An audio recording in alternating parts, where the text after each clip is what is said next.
Maharashtra diaries में आज हम बात करेंगे बीजेपी नेता किरीट सोमैया की मस्जिदों पर लगने वाले लाउडस्पीकर के खिलाफ चल रही मुहिम की। किस तरह से उन्होंने इस पूरे मामले को लेकर बड़ी कार्रवाई करने की मांग की है, और साथ ही साथ हम बात करेंगे महाराष्ट्र के उप मुख्यमंत्री एकनाथ शिंदे के गोरेगांव की रैली की, जिस पर जो उद्धव ठाकरे की शिवसेना के नेता हैं संजय राउत, उन्होंने पलटवार किया है और कहा है कि एकनाथ शिंदे जो है वो अपनी गाड़ियों में पैसे लेकर घूमते हैं और लोगों को खरीदने का काम करते हैं। चलिए एक एक करके इन दोनों खबरों पर विस्तार से बात करते हैं। नमस्कार, आप देख रहे हैं लोकमत हिंदी। मेरा नाम है सोनू कनौजिया।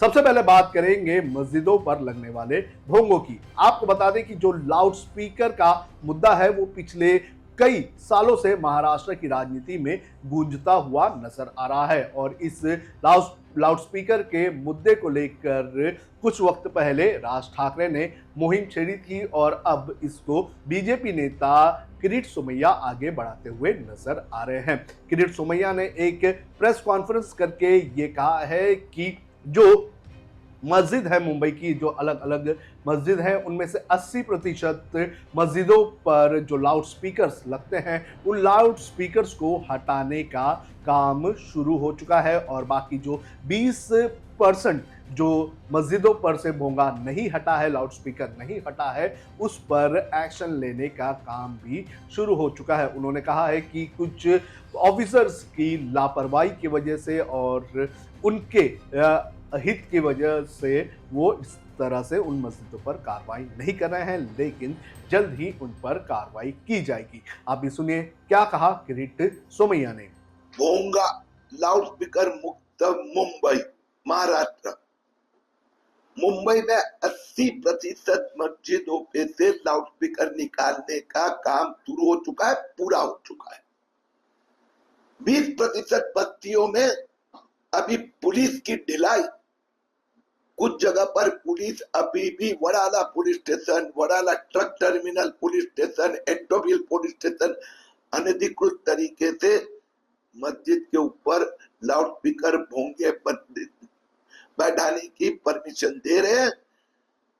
आपको प्रार्थना करनी है तो आपको 10 इंच बाय 15 इंच के बॉक्स स्पीकर की परवानगी मिलेगी।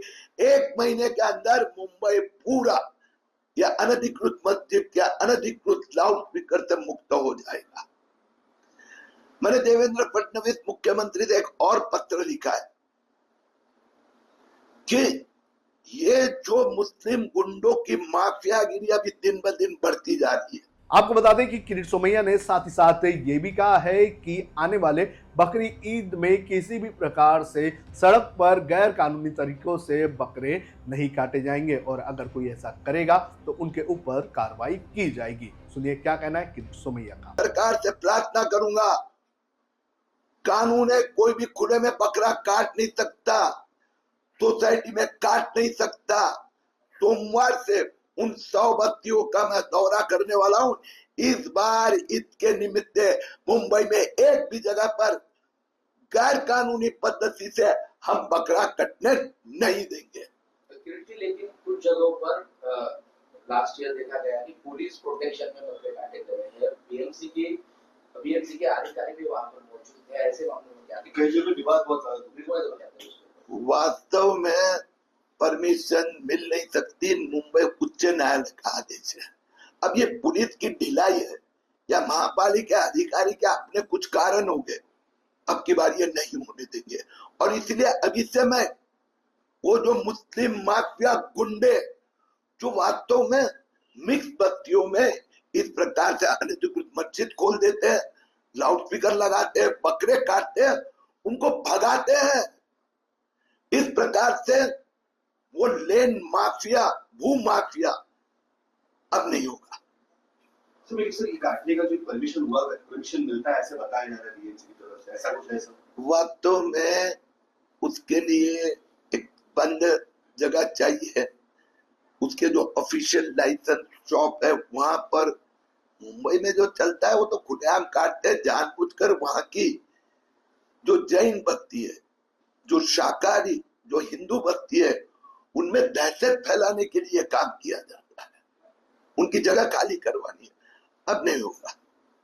अब कानून का पालन 1 महीने में 100% मस्जिद के अनधिकृत भोंगे गायब हो गए और अब की बार बकरी ईद में एक भी बकरा खुले में कटने नहीं देंगे।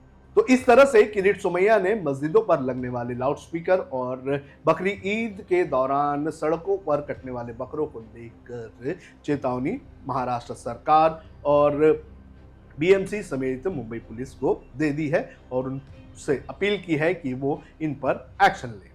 अब बात करते हैं महाराष्ट्र के उप मुख्यमंत्री एकनाथ शिंदे और संजय राउत की। आपको बता दें कि संजय राउत ने एकनाथ शिंदे पर काफी गंभीर आरोप लगाए हैं। उन्होंने कहा है कि एकनाथ शिंदे अपनी गाड़ियों में बड़े पैमाने पर पैसे लेकर घूमते हैं और वहां पर जो है ये पैसे जो है ये लोगों को खरीदने के लिए इस्तेमाल करते हैं। आपको बता दें कि गोरेगांव में, मुंबई के गोरेगांव में कल एक कार्यक्रम का आयोजन किया गया था और इस कार्यक्रम में बड़े पैमाने पर जो नगर सेवक थे, पूर्व नगर सेवक थे, वो एकनाथ शिंदे की पार्टी में शामिल हुए और जैसे ही ये शामिल हुए उसके बाद जो शिवसेना के नेता संजय राउत हैं, उन्होंने एकनाथ शिंदे की शिवसेना पर हमला किया। उन्होंने कहा कि एकनाथ शिंदे की जो है वो अपनी गाड़ियों में बड़े पैमाने पर पैसे लेकर घूमते हैं और पैसे लेकर घूमने का कारण ये है कि उनको उनके सामने जो भी नगर सेवक या फिर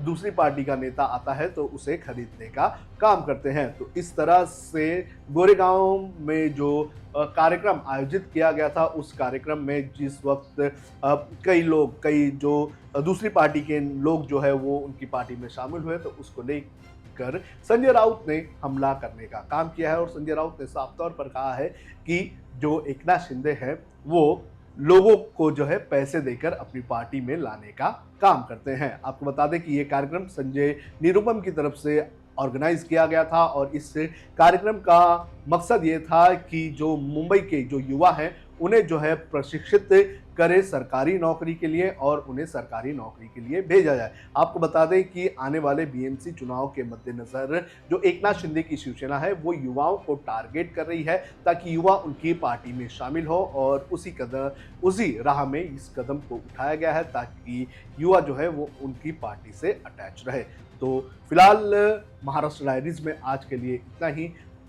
और भी मुंबई और महाराष्ट्र से जुड़ी हुई खबरों को देखने के लिए आप देखते रहिए लोकमत हिंदी।